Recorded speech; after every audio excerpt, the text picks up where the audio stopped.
Well, happy Wealth Wednesday. We are talking joint bank accounts today with First Ontario Credit Union investment specialist Yvonne Delry, who is registered with Credential Asset Management Incorporated to provide investment advice. So this kind of follows our last discussion last month. We were talking about financial power of attorney.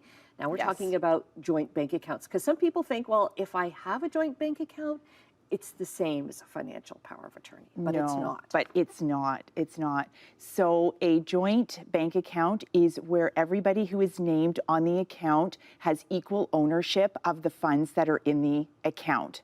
So they do not need to consult with each other to be making any decisions for withdrawals, deposits, anything like that. There is no tracking of who deposits what's money or where the money originated from. So everybody has got equal access.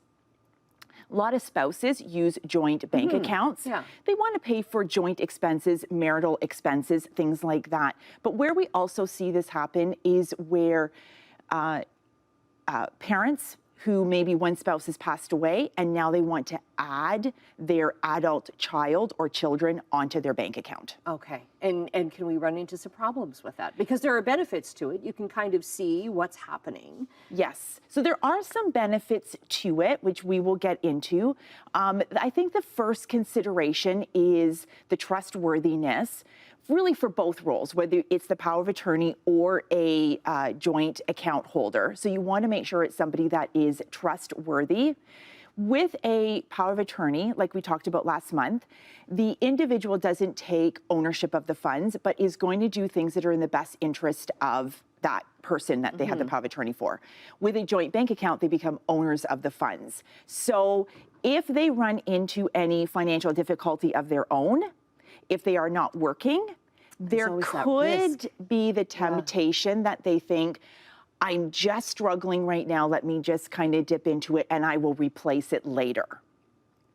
There's also other considerations that we really should be looking at.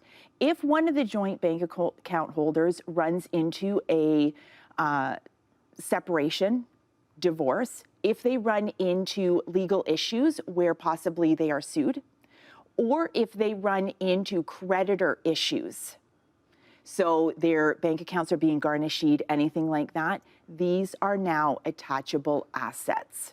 So we need to really make sure that we understand that and make the best decision.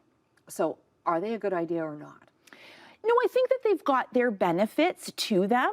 It allows for continuation of the assets also if one of the joint account holders were to pass away. Because then it's not frozen. It's not frozen and they're able to continue on with doing any of the transactions. Again, though, where we need to be aware is that accounts and investment accounts are held what they call joint and several, which means that if one of the bank account holders passes away, the other person automatically takes ownership of the funds. So if there are multiple beneficiaries or multiple siblings, this is where there could be a family dispute. This is where there could be legal action if one of the beneficiaries thinks that they have rights to the monies through inheritance.